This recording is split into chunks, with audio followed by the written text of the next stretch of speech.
Lydia. I'm from the US. I've been in China almost a year. I work for First Sleep. I always wanted to visit all 7 continents, and Asia was my last one, and so moving to China checked off that bucket list. I guess I just was kind of bored with what I was doing back in the States, and I wasn't really going anywhere, and I didn't have a career, and teaching in China was an opportunity to see more of the world and do something new and different. I had to do an interview process where I did the mock classroom. That was interesting because I don't have any teaching experience. I've never been a teacher. I had no idea what I was doing. They kind of walked me through that and kind of gave me like a process to follow. And then once I got the job and I accepted the position, they started me on my visa process. In order to get the visa to work in China, I needed to have a bachelor's degree from an accredited state university, be a native English speaker, and have a TOEFL certificate. So I didn't have a TOEFL certificate, but I did that online. It was recommended by Career China. It was all online, it was at my own pace. I think it took me about 6 weeks to finish. Once I finished that, I could actually start sending in documents, get things notarized. My Career China visa advisor helped me with that. Anytime I had questions or if I was missing a piece of information, he would just email and say, hey, like this is what we need to do. He made it work. I feel like I wasn't as fully prepared to come as I thought I was. Like I had all my bags packed and I was ready to go and said goodbye to all my friends, said goodbye to my dog, and it kind of hit me as I'm walking through security like, oh my gosh, like I'm moving to China. I'm moving halfway across the world to a country, to a continent I've never been to before. What am I doing? And I kind of had that like panic. But I was like, no, this is an opportunity, like this is good, this is fun. It'll be a good experience, it'll be good. I just had to kind of talk myself down, get on the plane, and then flying to Beijing. It's loud, noisy, there's a lot of people. I had somebody that met me at the airport. They drove me to my hotel. Career tried to put me up in the hotel, so I had a place to stay for the week and a half that I was in training. So we showed up to training. I got more into like a teacher training, which I thought was really helpful because I had never taught before. They just kind of walked us through teaching strategies, teaching as English as a second language. We did observations for one day. We were assigned to a center in Beijing where we would watch various classes. We would just kind of sit in the back and observe, and then afterwards we'd kind of go over it, like, do you have any questions? That was really helpful because I'd really never been in a classroom before, but actually being able to watch the classes and seeing how like the kids interacted with the teacher. So once training was done, they put us on a train to Nanjing. Somebody met us at the train station and got us up to HQ, kind of going over like where our centers were. They showed us on a map. And then they also sat down with agents for like real estate. They have you give out a list of maybe what you're looking for. The biggest ones that I could think of that I hadn't thought of before I came to China would be a Western toilet, aircon, and then they also ask me like, where do you want to live? Like, do you want to live near your center? Do you want to live near a certain part of the city center, anything like that? So I was able to get a place that was pretty close to my center because I didn't really want to commute for work. The culture shock still hits me sometimes. It's still like something will happen on the street and you're just like, what is this? But I think it took a solid month before I was really settled in, being able to find food that I liked, kind of settling into teaching. My Career China recruiter asked me what kind of environment I wanted to live in China, and I was thinking like my hometown, 500,000 people, small city. She's like, well, check out Nanjing, tell me what you think. So I Googled it, and it's 9 million people. And that was a bit of a shock, but I really like it here.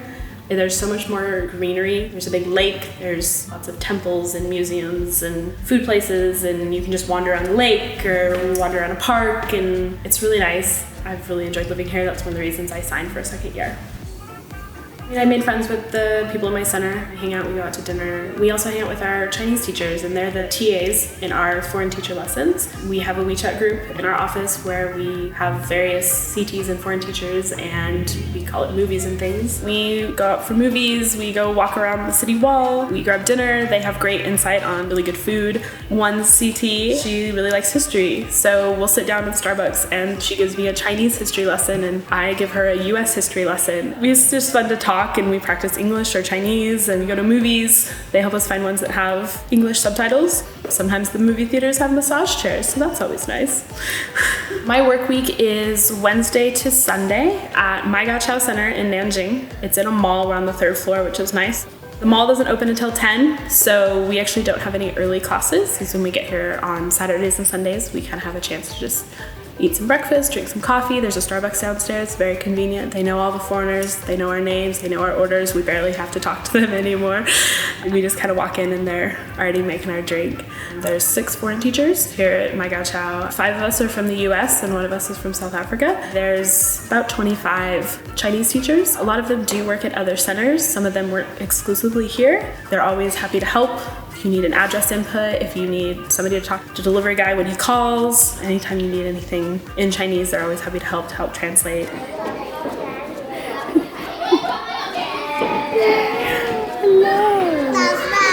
I have between 12 to 15 classes generally. Most of my classes are the younger stages, so they're the really like 3 to 7 years old. That's really my favorite. There's 12 kids in most of the classes, but I think overall I have about 150 students.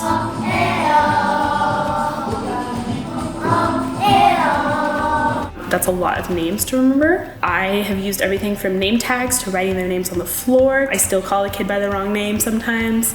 One of my classes, I consistently just cannot get their names and they think it's hilarious. I saw one of him the other day at dinner.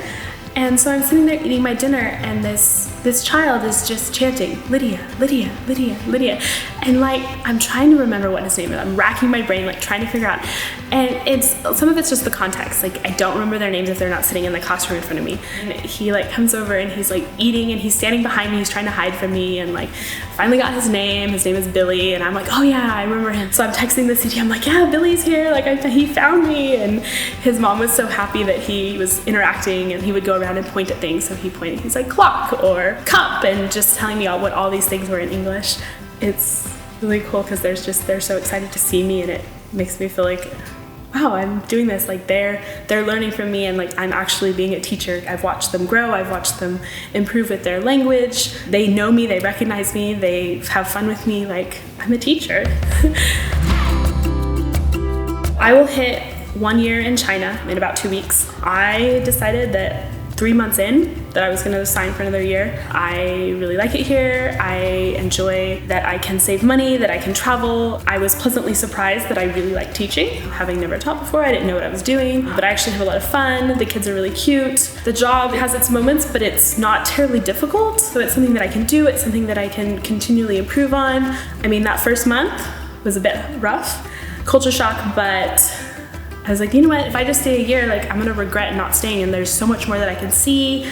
There's so much more of China that I can see. There's so much more of Asia that I can see. It's so easy. I can do weekends in Bangkok, weekends in Hong Kong. From back home, it's at least 12 hours on an airplane to get anywhere in Asia. So I'm gonna see as much of Asia as I can while I'm here. You know, I have those long weekends or even just a regular weekend and just, okay, let's go somewhere new. Take the train somewhere. Trains in China, so easy to use. There's apps and all sorts of things. You just have to show your passport and get your ticket, and there's a lot more to see in China.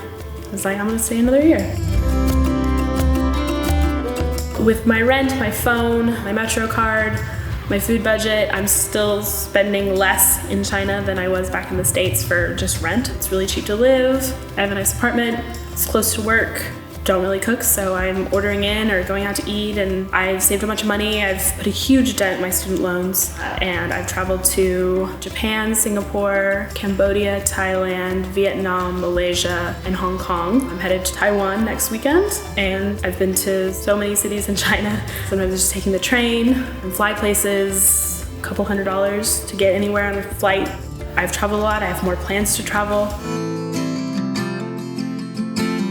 If I were to give advice to someone coming to China, I think the thing that I wish I had known was there were so many things that I brought that I didn't need. I mean, you can buy things, they have Taobao, it's like basically the Chinese version of Amazon. Order things online, they have places like H&M, Forever 21, like you can buy clothes here. So I brought all this stuff that really I could have bought here, and so I felt like I kind of overpacked. If you don't care what kind of toothpaste you use or what kind of shampoo you use, just buy it here. And they even have the Western brands. And some of the Chinese brands are actually really nice. Or they have Korean brands or Japanese brands that you would never find in the US and are awesome.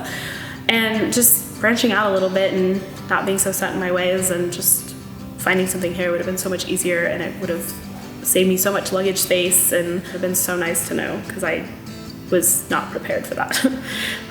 I really like it here. I feel really safe walking down the street, and it's different from anywhere else I've ever been in the world. Some of it's the language, some of it's the culture, the mix of the old and the new. There's some parts of it that are just ancient, and then other parts that are brand new, and this new building popped up yesterday. It's such an interesting mix in how they blend that together. There's so much to China that I think the rest of the world doesn't realize. They think, oh, China, and it's not. The people are really nice. I like my job, and I like the opportunities I have to see more of it, because it's not something that you could see anywhere else. It's a challenge, but it's a good challenge, and I've enjoyed it.